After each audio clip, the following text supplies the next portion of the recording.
Hi guys, good morning. आज हम लोग न्यू चैप्टर देखने वाले हैं और चैप्टर का नाम है single entry system. Single entry system इस चैप्टर का दूसरा नाम है accounting from incomplete records. Okay, ये चैप्टर स्टार्ट करने से पहले हम आप लोगों को कुछ बता दें। देखो, इस चैप्टर में हम सबसे पहले थ्योरी देखने वाले हैं। थ्योरी हम लोग देखेंगे। थ्योरी हिंदी में भी है और इंग्लिश में भी है। हिंदी और इंग्लिश दोनों में हमने थ्योरी दिया है ताकि इंग्लिश वाले को इंग्लिश में प्रॉब्लम ना हो और हिंदी वाले को हिंदी में प्रॉब्लम ना हो। ओके, और इसका पीडीएफ हमारे ऐप में मिल जाएगा। क्लियर? थ्योरी देखने के बाद हम लोग न्यूमेरिकल क्वेश्चन देखेंगे। अब न्यूमेरिकल क्वेश्चन से पहले हमें थ्योरी क्यों देखना होता है? थ्योरी देखने का मतलब यही होता है कि उस चैप्टर के बारे में हम जानकारी हासिल करें, कुछ नॉलेज ले कि आखिर ये चैप्टर क्या है। ओके, और आज का जो भी क्लास है वो हमारा थ्योरी बेस है। नेक्स्ट क्लास से हम लोग न्यूमेरिकल क्वेश्चन देखेंगे और कुछ भी छोटा छोटा पॉइंट सब बचेगा तो एज ए नोट हम आपको न्यूमेरिकल क्वेश्चन बनाते समय बता देंगे। क्लियर? तो सबसे पहले हम लोग इसका डेफिनेशन देखेंगे कि सिंगल एंट्री सिस्टम क्या है। तो सीधी सी बात है, सिंगल एंट्री सिस्टम क्या है? सिंगल एंट्री सिस्टम वो सिस्टम है जो डबल एंट्री सिस्टम नहीं है। सिंगल एंट्री सिस्टम वो सिस्टम है जो डबल एंट्री सिस्टम नहीं है। Incomplete accounting records are those records which fall short of complete double entry system. जो डबल एंट्री सिस्टम नहीं है उसी को इनकम्प्लीट अकाउंटिंग रिकॉर्ड्स बोलते हैं, यानी कि अकाउंटिंग फ्रॉम इनकम्प्लीट रिकॉर्ड्स बोलते हैं। दीज रिकॉर्ड्स कंटेन, ये रिकॉर्ड जो होती है, लेखा जोखा जो होती है, इसमें कंटेन मतलब आता है इधर both the aspect of a transaction. जो ट्रांजैक्शन होती है, ट्रांजैक्शन बोले तो लेन देन, जैसे हमारे और आपके बीच कोई ट्रांजैक्शन होता है, लेन देन होता है, तो इसमें तो दो पार्टी हो गया, दो एस्पेक्ट होता है। एक ट्रांजैक्शन में हम लोग डबल एंट्री सिस्टम में क्या सीखे कि एक ट्रांजैक्शन में दो एस्पेक्ट होता है, एक डेबिट होता है, दूसरा क्रेडिट होता है। ओके, तो कहता है सिंगल एंट्री सिस्टम में कि कुछ ऐसे ट्रांजैक्शन होंगे जिसके दोनों बोथ द एस्पेक्ट होंगे, दोनों डेबिट और क्रेडिट का रिकॉर्डिंग होगा ऑफ ए ट्रांजैक्शन, और ओनली वन एस्पेक्ट, कोई ऐसा ट्रांजैक्शन होगा जिसका एक ही एस्पेक्ट रिकॉर्ड होगा और no aspect at all of a transaction, और कुछ ऐसे ट्रांजैक्शन होगा जिसका कोई भी एस्पेक्ट का रिकॉर्डिंग नहीं होगा। आई मीन कोई भी डेबिट क्रेडिट का रिकॉर्डिंग नहीं होगा। क्लियर? तो कुछ ट्रांजैक्शन ऐसा होगा जिसका दोनों एस्पेक्ट रिकॉर्ड होगा, दोनों एस्पेक्ट रिकॉर्ड होगा, यानी कि एस्पेक्ट बोले तो पहलू, डेबिट क्रेडिट की बात कर रहे हैं हम। कुछ ट्रांजैक्शन ऐसा होगा जिसका एक ही एस्पेक्ट, वन एस्पेक्ट रिकॉर्ड होगा, और कुछ ट्रांजैक्शन ऐसे होंगे जिसका कोई भी एस्पेक्ट का रिकॉर्डिंग नहीं किया जाएगा, लेखा जोखा नहीं किया जाएगा। अब इसी को हिंदी में देखें, अपूर्ण लेखांकन अभिलेख, अपूर्ण लेखांकन अभिलेख, अभिलेख बोले तो रिकॉर्ड्स, वे अभिलेख है जो पूर्ण दोहरा प्रविष्टि प्रणाली नहीं है, यानी कि कंप्लीट डबल एंट्री सिस्टम नहीं है। इन अभिलेखों में या तो लेन देन के दोनों पहलू होते हैं, यानी कि दोनों पहलू का रिकॉर्डिंग किया जाता है, या केवल एक पहलू, या लेन देन का कोई पहलू नहीं होता है, यानी कि कोई भी एस्पेक्ट का रिकॉर्डिंग नहीं किया जाता है। क्लियर? अब हम सिंगल एंट्री सिस्टम और डबल एंट्री सिस्टम, देखो यहाँ के डेफिनेशन में भी डबल एंट्री सिस्टम को ही लेकर के इसको डिफाइन किया गया है। सिंगल एंट्री सिस्टम को डबल एंट्री सिस्टम से ही कंपेयर करके डिफाइन किया गया है। देखो, और इसका जब हम डिफरेंस देखेंगे तो डबल एंट्री सिस्टम और सिंगल एंट्री सिस्टम के बीच ही देखेंगे। क्लियर? तो हम लोग डिफरेंस देखते हैं, अंतर क्या है इस दोनों में, डबल एंट्री सिस्टम में और सिंगल एंट्री सिस्टम में। तो डबल एंट्री सिस्टम हम लोग पढ़ चुके हैं, सिंगल एंट्री सिस्टम आज से पढ़ने जा रहे हैं। आइए देखते हैं, डबल एंट्री सिस्टम ये रहा हमारा और सिंगल एंट्री सिस्टम हमारा ये रहा। डिफरेंस देखते हैं एक एक करके। रिकॉर्डिंग ऑफ बोथ एस्पेक्ट, अभी जस्ट बताए हैं कि डबल एंट्री सिस्टम में तो दोनों एस्पेक्ट का रिकॉर्डिंग होता है, डेबिट और क्रेडिट दोनों का रिकॉर्डिंग करना कंपलसरी है। Okay, both aspect of every transaction are recorded in it. Okay, प्रत्येक लेन देन के दोनों पहलू इसमें दर्ज किए जाते हैं, लिखे जाते हैं। लेकिन सिंगल एंट्री सिस्टम में किसी ट्रांजैक्शन का दोनों, किसी ट्रांजैक्शन का कोई एक और किसी ट्रांजैक्शन का कोई भी एस्पेक्ट रिकॉर्ड नहीं होता है। In some case both and in other case only one aspect is recorded, और किसी ट्रांजैक्शन का कोई भी रिकॉर्डेड नहीं होता है। कुछ मामलों में दोनों और अन्य मामलों में केवल एक पहलू दर्ज किया जाता है, या किसी लेन देन का कोई भी पहलू रिकॉर्ड नहीं किया जाता है। क्लियर? तो ये फर्स्ट नंबर हमारा था जो कंप्लीट हो चुका है, आप लोगों को समझ में आ गया होगा। सेकंड नंबर चलते हैं, types of account. Double entry system में हम लोग क्या देखते थे? पर्सनल अकाउंट, रियल अकाउंट और नॉमिनल अकाउंट, तीनों अकाउंट ओपन होते थे और तीनों अकाउंट बनाते थे हम लोग। क्लियर? डबल एंट्री सिस्टम में तो all personal, real and nominal account are opened. लेकिन सिंगल एंट्री सिस्टम में only personal account and cash account open किया जाता है। सिंगल एंट्री सिस्टम में ओनली पर्सनल अकाउंट और कैश अकाउंट ही ओपन किया जाता है। तो only personal account and cash account are open, केवल व्यक्तिगत खाते और नगद खाते खोले जाते हैं। क्लियर? तो हमारा सेकंड नंबर भी क्लियर हो चुका है। थर्ड नंबर में चलते हैं। डबल एंट्री सिस्टम में ट्रायल बैलेंस बोले तो तलपट। जब हम डबल एंट्री सिस्टम पढ़ते हैं और फाइनल अकाउंट बनाते हैं डबल एंट्री सिस्टम के अकॉर्डिंग, तो वहां पर देखते हैं कि पहले हम फाइनल अकाउंट बनाने से पहले हम लोग ट्रायल बैलेंस बना लेते हैं, तब जाकर के फाइनल अकाउंट बनाते हैं। Final account means trading and PL account और बैलेंस शीट। क्लियर? तो कहता है trial balance is prepare. Double entry system में क्या है? ट्रायल बैलेंस प्रिपेयर किया जाता है, लेकिन सिंगल एंट्री सिस्टम में trial balance can not be prepared. इसमें ट्रायल बैलेंस नहीं बनाया जाता है। क्लियर? प्रॉफिट और लॉस की बात करें तो फोर्थ नंबर में आइए, प्रॉफिट एंड लॉस की बात करें और लॉस की बात करें तो डबल एंट्री सिस्टम में हम लोग प्रॉफिट और लॉस कैसे मालूम करते हैं? तो डबल एंट्री सिस्टम में हम लोग प्रॉफिट और लॉस निकालते हैं ट्रेडिंग अकाउंट, पीएल अकाउंट बना करके निकालते हैं। ट्रेडिंग एंड पीएल अकाउंट बना करके निकालते हैं, लेकिन सिंगल एंट्री सिस्टम में कोई भी ट्रेडिंग एंड पीएल अकाउंट नहीं बनाया जाता है। वहां पे ओपनिंग कैपिटल और क्लोजिंग कैपिटल के बीच का जो डिफरेंस होता है वही प्रॉफिट और लॉस होता है। ओके, समझते हैं इसको। प्रॉफिट और लॉस में trading and profit and loss account are prepared, hence profit और loss can be easily found out. Okay, तो डबल एंट्री सिस्टम में ट्रेडिंग एंड पीएल अकाउंट बना करके हम लोग प्रॉफिट या लॉस इजीली हम निकालते हैं। ओके, लेकिन सिंगल एंट्री सिस्टम में देखो trading and profit and loss account are not prepare, hence profit और loss can not be easily find out.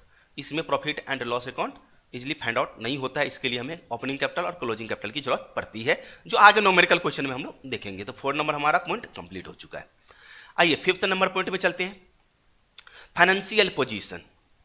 Double entry system के अंदर जाओ तो फाइनेंशियल पोजीशन हमें कैसे पता चलता है? तो बैलेंस शीट बनाते हैं। बैलेंस शीट क्या है? समरी है एसेट और लायबिलिटी का, तो वहां से पता चल जाता है। लेकिन सिंगल एंट्री सिस्टम में कोई भी बैलेंस शीट नहीं बनाया जाता है। ओके, तो देखते हैं। Balance sheet is prepared, hence financial position can be easily find out. Double entry system में बैलेंस शीट बनाया जाता है, इसीलिए फाइनेंशियल पोजीशन आसानी से मिल जाता है, निकाल लेते हैं हम लोग। Okay, in the absence of a reliable balance sheet, यहां पे कोई भी विश्वसनीयता मतलब विश्वसनीय बैलेंस शीट नहीं होता है, आर्थिक चिट्ठा नहीं होता है, जिसके कारण financial position can not B find out easily. Okay, तो एक विश्वसनीय बैलेंस शीट के अभाव में वित्तीय स्थिति का आसानी से पता नहीं लगाया जा सकता है। क्लियर? तो इसमें बैलेंस शीट बनता ही नहीं है। क्लियर? आइए 5 नंबर में चलते हैं।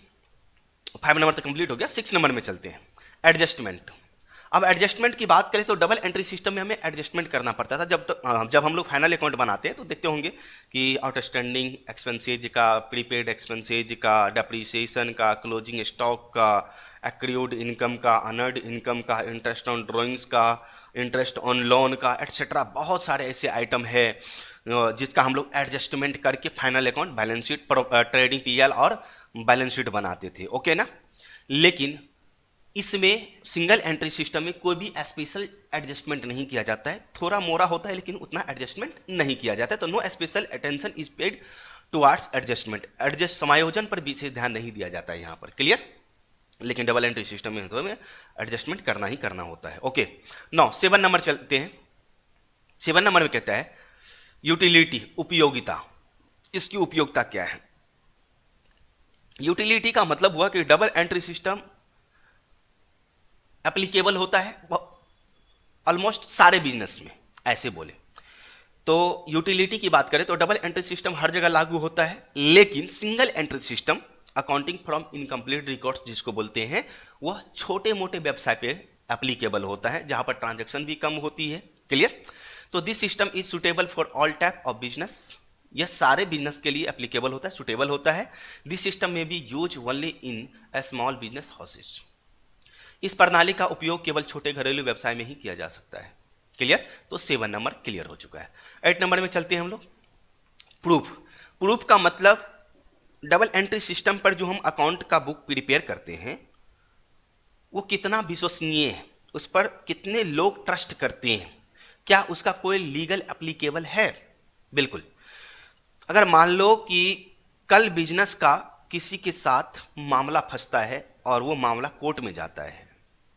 क्लियर? कोर्ट में जाता है, तो क्या कोर्ट में डबल एंट्री सिस्टम पर बनाया गया अकाउंटिंग रिकॉर्ड वह मान्य होगा या नहीं होगा? तो डबल एंट्री सिस्टम पर बनाया गया अकाउंटिंग रिकॉर्ड वो मान्य होता है, लॉ ऑफ कोर्ट उसे ले सकता है अपने संज्ञान में। लेकिन सिंगल एंट्री सिस्टम पर जो भी बुक, अकाउंट का बुक जो भी प्रिपेयर किया जाता है वह एप्लीकेबल मतलब मान्य नहीं होता है कोर्ट में। वो कहता है proof in case of necessity this record is treated as a proof in court of law. आवश्यकता पड़ने पर इस अभिलेख को न्यायालय में प्रमाण के रूप में माना जाता है। Clear? In case of necessity this record is not treated as a proof in court of law. तो सिंगल एंट्री सिस्टम पर जो भी रिकॉर्ड है, सिंगल एंट्री सिस्टम के आधार पर जो भी हमने अकाउंटिंग का रिकॉर्ड प्रिपेयर किया है वो कोर्ट में एप्लीकेबल नहीं होता है, वो मान्य नहीं होता है। क्लियर? 9 नंबर पॉइंट पे चलते हैं, अजम्पशन एंड प्रिंसिपल। देखो डबल एंट्री सिस्टम में जो भी हम लोग अकाउंटिंग का काम करते हैं वो आपको प्रिंसिपल और एजम्पशन पर एप्लीकेबल होता है। आपको याद होगा हमने अकाउंटिंग प्रिंसिपल पढ़ाया था, double entry business entity concept, account going on concern concept पढ़ाए थे आप लोगों को, पीओडीसीटी कॉन्सेप्ट पढ़ाए थे, हिस्टोरिकल कॉन्सेप्ट बताए थे, डुअल एस्पेक्ट बताए थे। तो ये सारे चीज कॉन्सेप्ट है, एजम्पशन है जो डबल एंट्री सिस्टम के अंदर आता है। ओके, तो it is based on certain principle and assumption. Double entry system हमारा प्रिंसिपल और एजम्पशन पर बेस होता है, लेकिन सिंगल एंट्री सिस्टम एजम्पशन और प्रिंसिपल पर बेस नहीं होता है। इसके लिए कोई सिंगल एंट्री सिस्टम के लिए कोई भी एजम्पशन और प्रिंसिपल नहीं दिया गया है। क्लियर? नाउ 10 नंबर में आते हैं, रिलायबिलिटी, विश्वसनीयता। डबल एंट्री सिस्टम सबसे ज्यादा विश्वसनीय होता है, लेकिन सिंगल एंट्री सिस्टम विश्वसनीय नहीं होता है। Book maintain under this system, यानी कि दिस सिस्टम बोले तो double entry system, are reliable because they are based on accounting principle, क्योंकि वो अकाउंटिंग प्रिंसिपल पर बेस होता है। सिंगल एंट्री सिस्टम में कहता है book maintain under this system are less reliable, मतलब विश्वसनीय से बहुत कम विश्वसनीय होता है, because they are based on estimates. Estimate का मतलब एक एस्टिमेट करना, मतलब आकलन। ओके, एस्टिमेट्स एंड इंफॉर्मेशन, सूचनाओं के आधार पर ये सिंगल एंट्री सिस्टम तैयार किया जाता है। ओके, तो 10 नंबर ये हमारा कंप्लीट हो गया। तो सबसे ज़्यादा विश्वसनीय हमारा डबल एंट्री सिस्टम है और कम विश्वसनीय हमारा सिंगल एंट्री सिस्टम होता है। उस पर ज़्यादा सिंगल एंट्री सिस्टम पर लोग ट्रस्ट नहीं करते क्योंकि वो छोटे छोटे व्यवसाय के लिए होता है। ओके, नाउ 11 नंबर में चलते हैं। This system is very expensive, ये बहुत ही खर्चीली पद्धति होती है। कौन सा? Double entry system. और जो आपका सिंगल एंट्री सिस्टम है ये आपका लेस एक्सपेंसिव होता है, ये कम खर्चीला होता है। ओके, तो 11 नंबर क्लियर। अब फ्रॉड की बात करते हैं, धोखाधड़ी की बात करते हैं। देखो double entry system accounting principle and assumption पर बनाया जाता है, तो उसमें फ्रॉड की कोई बात नहीं होती है। लेकिन सिंगल एंट्री सिस्टम को भी अकाउंटिंग प्रिंसिपल और एजम्पशन पर नहीं बनाया जाता है, इसीलिए ये फ्रॉड को उकसाता है, यानी कि बढ़ावा देता है। This system does not insight fraud and miss appropriation, यह प्रणाली धोखाधड़ी और हेराफेरी को बढ़ावा नहीं देता है। लेकिन दिस सिस्टम में insight fraud and miss appropriation, यह प्रणाली धोखाधड़ी और हेराफेरी को बढ़ावा देता है। क्लियर? तो ये 12 नंबर था।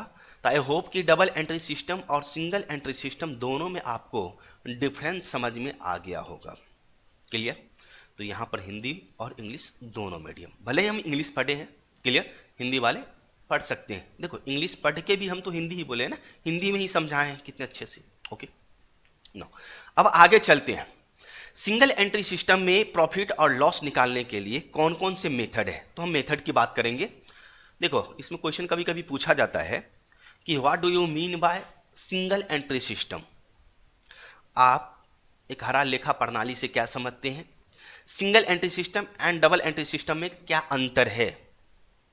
साथ में ये क्वेश्चन बना देगा या 2 क्वेश्चन बना देगा, सिंगल एंट्री सिस्टम क्या है ये अलग पूछ देगा, सिंगल एंट्री सिस्टम और डबल एंट्री सिस्टम में क्या डिफरेंस है ये अलग पूछ देगा। अगर लॉन्ग क्वेश्चन में पूछा जा रहा है तो सिंगल एंट्री सिस्टम क्या है, सिंगल एंट्री सिस्टम और डबल एंट्री सिस्टम में क्या डिफरेंस है, तो ये ज्वाइंट करके पूछ देगा। ओके, तो इस तरह से एग्जाम में क्वेश्चन आते हैं। क्लियर? तो मेथड ऑफ असर्टेनिंग प्रॉफिट या लॉस, प्रॉफिट और लॉस निकालने के लिए कौन कौन से मेथड है, चलिए एक एक करके देखते हैं। 2 मेथड है इसका, एक है नेट वर्थ मेथड और दूसरा है कन्वर्जन मेथड। एक नेटवर्थ मेथड कहता है कि preparing the statement of affairs, एक हमें स्टेटमेंट ऑफ अफेयर्स बनाना पड़ता है। नेटवर्थ मेथड में स्टेटमेंट ऑफ अफेयर्स बनाना पड़ता है। और स्टेटमेंट ऑफ अफेयर्स क्यों बनाना पड़ता है ये भी तो समझना जरूरी है। हमने क्या बोला कि देखो, सिंगल एंट्री सिस्टम में जो प्रॉफिट और लॉस निकाला जाता है वो ओपनिंग कैपिटल और क्लोजिंग कैपिटल के बीच का डिफरेंस, यानी कि क्लोजिंग कैपिटल में से ओपनिंग कैपिटल को घटा दो तो प्रॉफिट या लॉस निकल जाएगा। तो किसी क्वेश्चन में मानो, किसी क्वेश्चन में ओपनिंग कैपिटल दिया हुआ है और क्लोजिंग कैपिटल नहीं दिया हुआ है, तो क्लोजिंग कैपिटल निकालने के लिए हमें क्लोजिंग स्टेटमेंट ऑफ अफेयर्स बनाना पड़ता है। स्टेटमेंट ऑफ अफेयर्स बनाना पड़ता है। स्थिति विवरण इसको बोलते हैं हिंदी में। हिंदी में स्थिति विवरण बोलते हैं, आर्थिक चिट्ठा नहीं, स्थिति विवरण बोलते हैं। तो चाहे ओपनिंग कैपिटल ना हो या क्लोजिंग कैपिटल ना हो, दोनों में से कोई, मतलब ओपनिंग या क्लोजिंग कोई भी कैपिटल ना हो, दोनों में से कोई एक ना दिया हो या दोनों का दोनों नहीं दिया हुआ, तो ऐसे केस में हम लोग ओपनिंग या क्लोजिंग कैपिटल मालूम करने के लिए स्टेटमेंट ऑफ अफेयर्स बनाते हैं। Clear?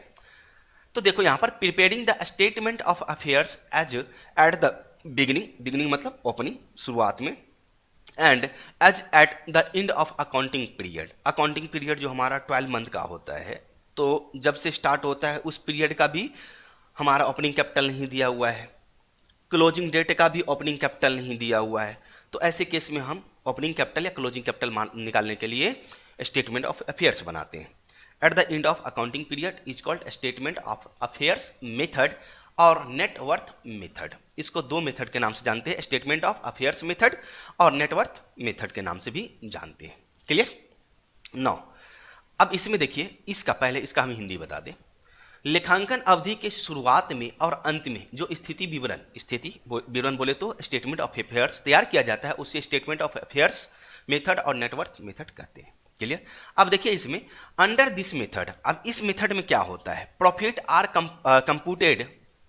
Computed by comparing the net worth, net worth बोले तो कैपिटल को बोलते हैं, और capital at the beginning of the accounting period. Accounting period की शुरुआत में जो कैपिटल होती है, बिगिनिंग में जो कैपिटल होती है, वो विद द नेटवर्थ और capital at the end of the accounting period. Accounting period के अंत में जो कैपिटल होता है, उन दोनों के बीच हम कंपेयर करते हैं, तब जाके हम प्रॉफिट और लॉस निकालते हैं, तब जाके हम लोग प्रॉफिट और लॉस निकालते हैं। समझ में आया?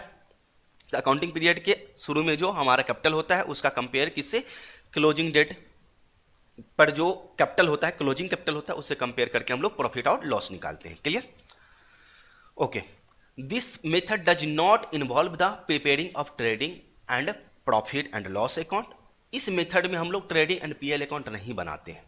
It is considered most suitable when the information available is too limited.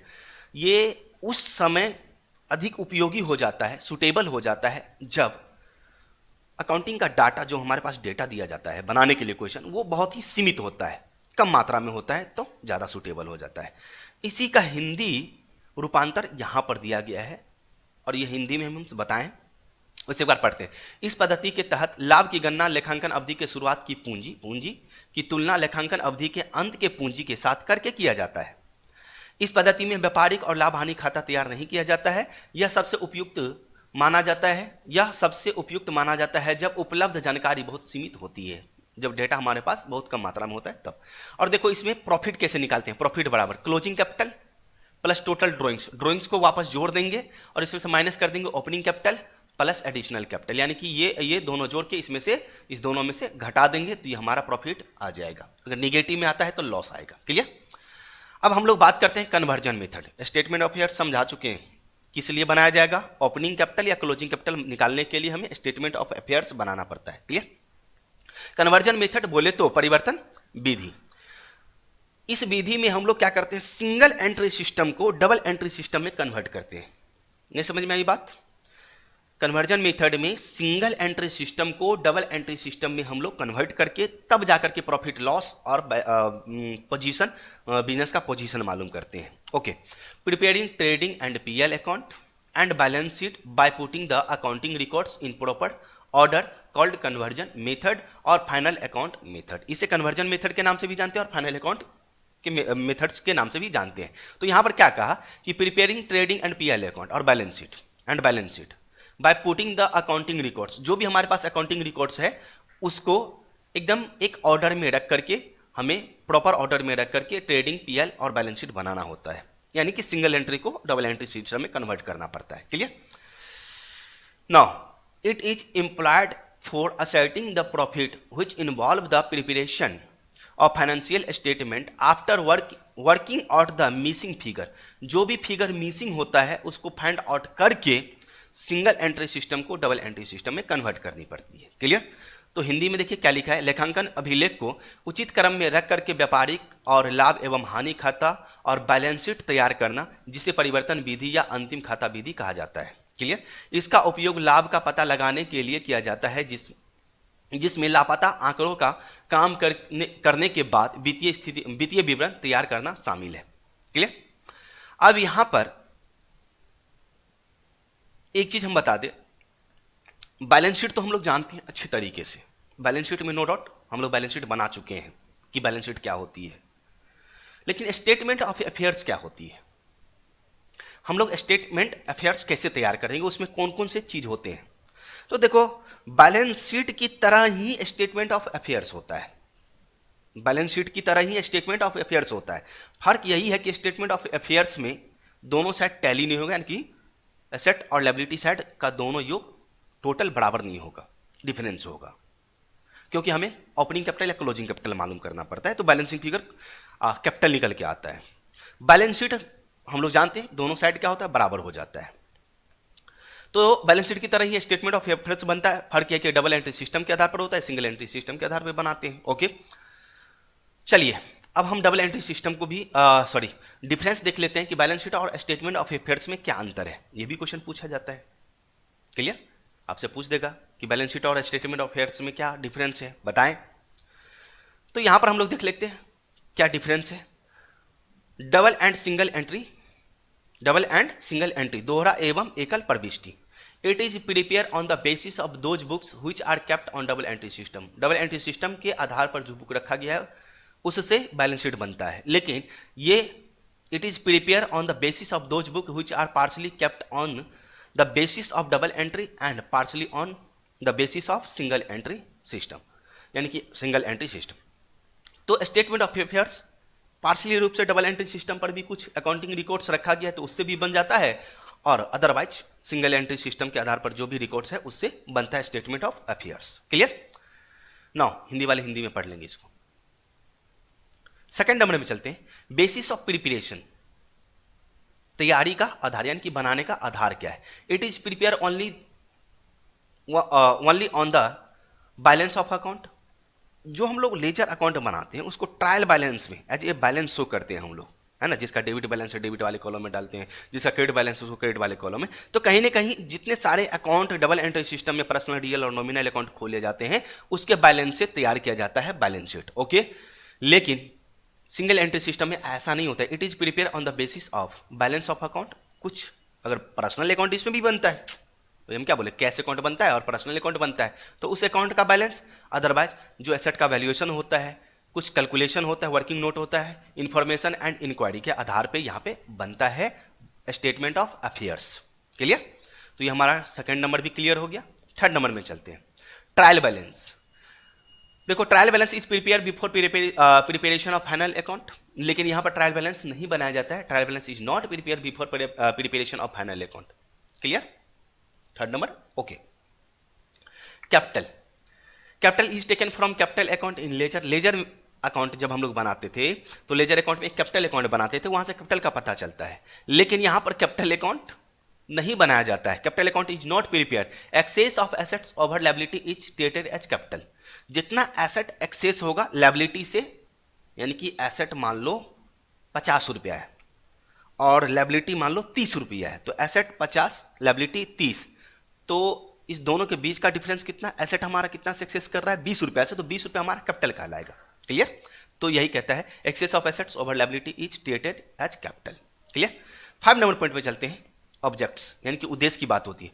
It's object is to find out financial position, इसका उद्देश्य होता है, बैलेंस शीट का उद्देश्य होता है फाइनेंशियल पोजीशन बताना, लेकिन इसका ऑब्जेक्ट क्या होता है, स्टेटमेंट ऑफ अफेयर्स का उद्देश्य क्या होता है, कैपिटल मालूम करना, ओपनिंग कैपिटल या closing capital. It objects is to find out capital. तो स्टेटमेंट ऑफ अफेयर्स बनाते हैं हम लोग कैपिटल मालूम करने के लिए। 5 नंबर डन। 6 नंबर में चलते हैं हम लोग। ओमिशन ऑफ फैक्ट, तथ्यों की चूक, क्या कोई तथ्य छूट सकता है, देखते हैं बैलेंस शीट में। No fact is omitted because record for all transaction takes place. तो डबल एंट्री बैलेंस शीट में कोई भी ओमिशन नहीं होता है क्योंकि सारे के सारे रिकॉर्ड को इसमें ले लिया जाता है। लेकिन ड्यू टू इनकम्प्लीट रिकॉर्ड, यहां पर तो इनकम्प्लीट रिकॉर्ड है सिंगल एंट्री सिस्टम में, there is possibility of omission of some fact, कुछ तथ्य छूट जाने की संभावना रहती है। ओके, स्टेटमेंट ऑफ अफेयर्स में, लेकिन बैलेंस शीट में कुछ भी छूटने की संभावना नहीं होती है क्योंकि वो डबल एंट्री सिस्टम पर बेस होता है। 6 नंबर क्लियर। 7 नंबर में चलते हैं। 7 नंबर कहता है value of assets and liabilities, संपत्ति और दायित्व का मूल्य।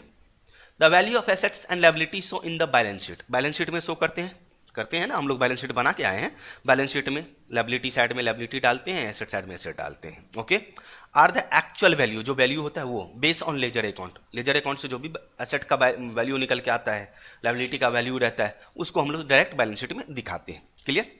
लेकिन स्टेटमेंट ऑफ अफेयर्स में the value of assets and liability show in it are more estimated on the basis of physical inspection. अब ये कहता है कि यहाँ पे कोई अकाउंट से एसेट और लायबिलिटी नहीं दिखाया जाता है, जो भी एसेट्स होता है लायबिलिटी होता है वो नहीं, एक एस्टिमेटेड वैल्यू, संपत्ति को फिजिकल इंस्पेक्शन का मतलब होता है सामने में कोई एसेट है उसको देख करके हम लोग एक आंकड़ा लगाते कि नहीं ये इसका प्राइस इतना होगा, उस प्राइस को हम लोग स्टेटमेंट ऑफ अफेयर्स में डाल देते हैं। तो फिजिकल इंस्पेक्शन उसी को बोलते हैं। क्लियर। नाउ 8 नंबर में चलते हैं। Location the omission of asset और लायबिलिटीज। लोकेशन, किसी संपत्ति या दायित्व की चूक का पता लगाना। कैसे? अगर किसी एसेट में और लायबिलिटी में चूक होता है तो क्या पता लगेगा? बिल्कुल लगेगा। तो बैलेंस शीट से तो इजीली पता लग जाएगा। क्यों लग जाएगा? अगर बैलेंस शीट में कोई भी एसेट कम दिखा दियो या कोई एसेट का रिकॉर्डिंग नहीं हो तो बैलेंस शीट का टोटल आएगा ही नहीं बराबर, टोटल बराबर आएगा ही नहीं। लेकिन स्टेटमेंट ऑफ अफेयर्स में ऐसा तो है नहीं, उसमें तो बैलेंसिंग फिगर निकलता है कैपिटल, तो बैलेंसिंग फिगर क्या पता हमें कितना आएगा नहीं आएगा, ये तो पता नहीं चलेगा। तो वही कहता है ओमिशन ऑफ एन एसेट और a liability will be easily deducted because the balance sheet will not tally. जब बैलेंस शीट टैली नहीं करेगा, दोनों पक्ष बराबर नहीं है बैलेंस शीट का, तो हमें पता चल जाता है कि लायबिलिटी और एसेट छूट गया है कहीं पे। Okay, it is not possible to locate the omission of an asset और ए लायबिलिटी। इसमें एसेट और लायबिलिटी का कोई भी छूट, अगर कोई एसेट और लायबिलिटी छूट जाता है स्टेटमेंट ऑफ अफेयर्स में नहीं डालते हैं तो उसका पता नहीं लग सकता है हमें। क्लियर। 8 number clear. 9 नंबर में चलिए भाई। 9 नंबर में और लास्ट नंबर है। ओके, लास्ट विश्वसनीयता, रिएबिलिटी। ये कहता है it is more reliable because it is based on double entry principle, यानी कि डबल एंट्री सिस्टम पर ये बेस होता है। बैलेंस शीट जो हम लोग बनाते हैं वो डबल एंट्री सिस्टम के आधार पे बनता है। ओके, तो ये बहुत ही विश्वसनीय होता है, लेकिन ये लेस रिएबल यानी कि ये कम विश्वसनीय होता है क्योंकि यह estimates information and incomplete records पे स्टेटमेंट ऑफ अफेयर्स बनाया जाता है। जो स्टेटमेंट ऑफ अफेयर्स है वो आपको कैसे बनता है? एस्टिमेट लगाते हैं फिजिकल इंस्पेक्शन करके, इंफॉर्मेशन के आधार पर, और इनकम्प्लीट रिकॉर्ड जो भी होता है पहले से उसके आधार पर हम लोग स्टेटमेंट ऑफ अफेयर्स बनाते हैं। तो ये कम विश्वसनीयता देती है हमें। तो गाइस थ्योरी आज हमारा ये समाप्त हो गया, द एंड। आप लोग इसे अच्छे से समझ लेंगे, देख लेंगे। नेक्स्ट क्लास में हम लोग न्यूमेरिकल क्वेश्चन लेकर के आएंगे। अगर आपको अच्छे से समझ में आया तो आप लाइक कीजिए, शेयर कीजिए अपने फ्रेंड के बीच, शेयर तो करें ही करें। ओके, और सब्सक्राइब के बारे में तो हम कुछ बोलेंगे नहीं। ओके, तो आज के लिए इतना ही रहने दिया जाए। Thank you guys, thanks for watching.